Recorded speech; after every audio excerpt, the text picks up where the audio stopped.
So today, we're gonna prepare our concentrated solution. First, get a plastic cup and a spoon. Then, put a small amount of water in your plastic cup. Just enough so that your coloring solution will be super saturated or super concentrated. You can use any type of food coloring, but I'm using Venus. It is a clothing dye that is very famous. So now we're gonna put in our dye, our coloring solution. So after putting it, we have to stir it well so that the concentration of the solution should be distributed properly. So just stir it well, and as you can see, the color is really dark, so we can say that the solution is very concentrated. So keep stirring it until you're satisfied with your output.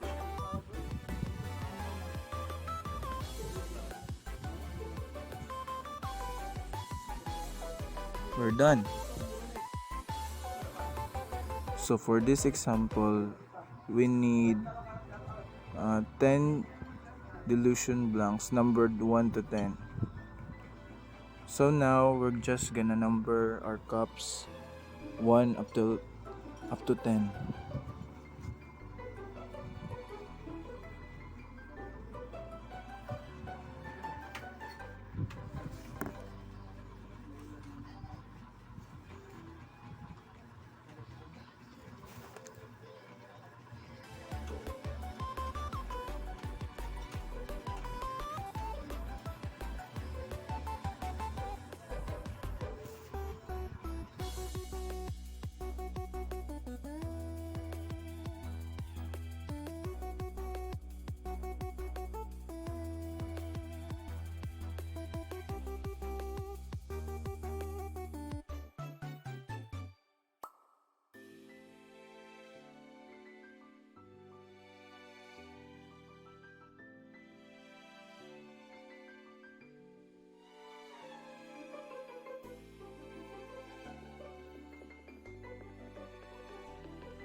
So now we're at our 9th cup.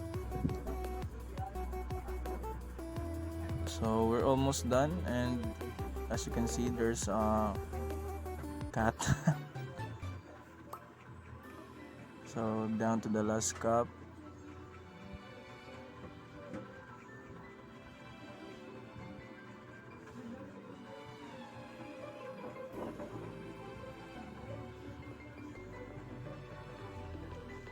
And we're done.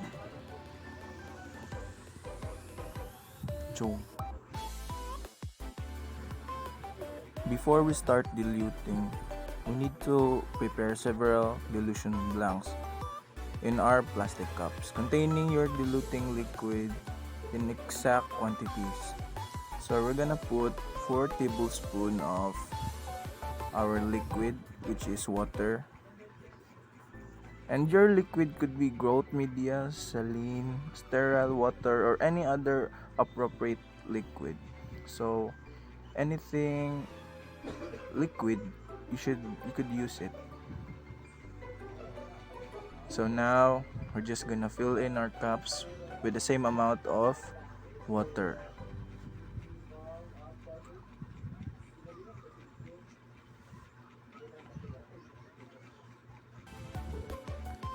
And the reason we need 4 tablespoons will become apparent soon.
So a couple of cups left. Just continue the procedure. And don't worry if your amount isn't exactly right, because the important thing is we can mix our concentrated liquid in it, or our supersaturated solution. So we're done. So now we're gonna go on distributing our concentrated solution. But first, arrange your cup to the organized numbered position. So it should be in order.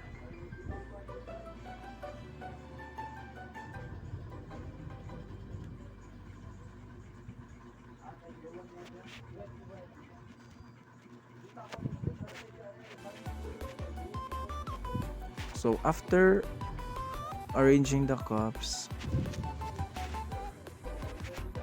first is to gently shake or swirl the concentrated solution in your cup. This will ensure that your concentrated solution are evenly distributed in the cup.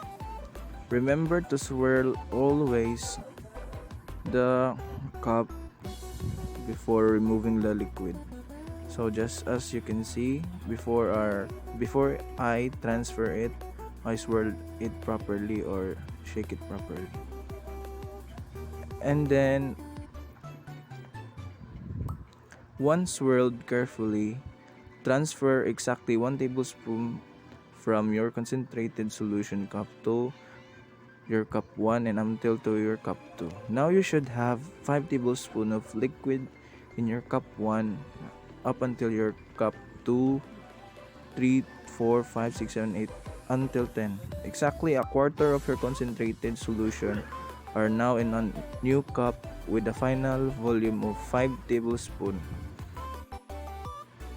You just perform a 2 in 10 dilution, or it could be written 1.5 out of 5.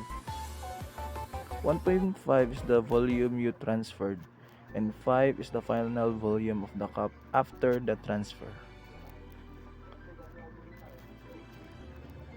So continue the process until we we're at the last cup.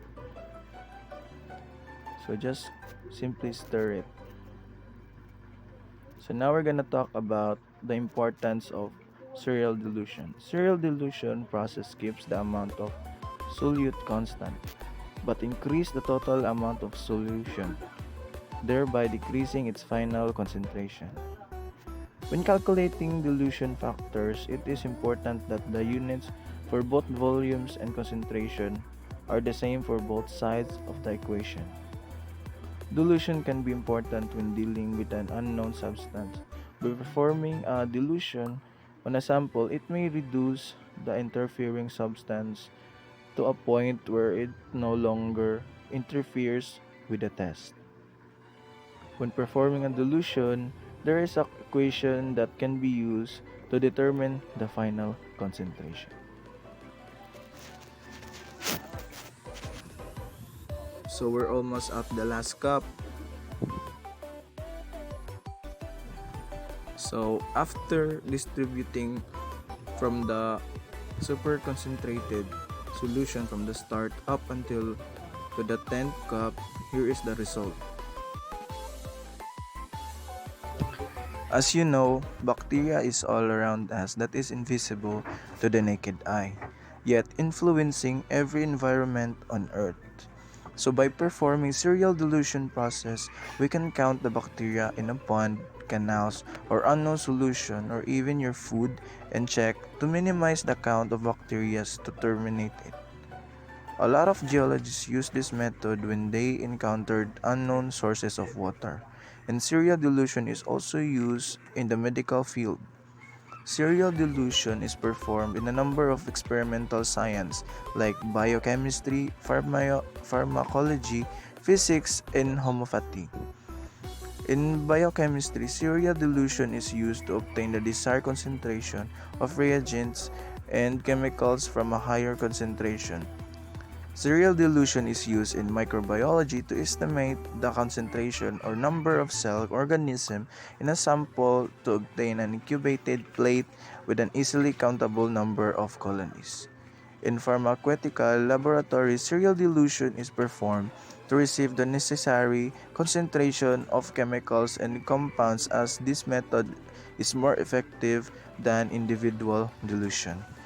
It is believed that dilution increases the potency of the dilute substance by activating its vital energy.